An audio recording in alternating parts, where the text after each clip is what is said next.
Geek Sarah, what are you doing? Oh, someone cool Sarah, I didn't see you walk in.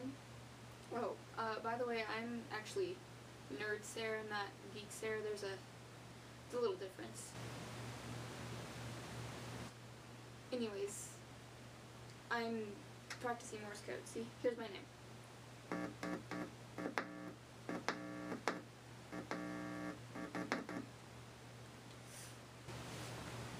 Why? Someone cool Sarah, this is important.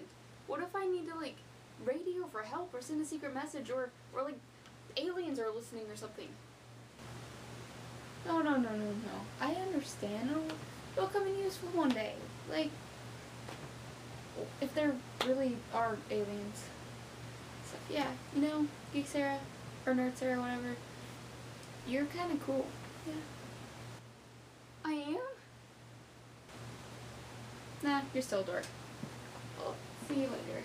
I'm going to the library, and we're gonna party.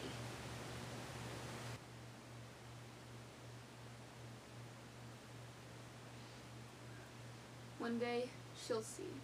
They'll all see. Even the aliens.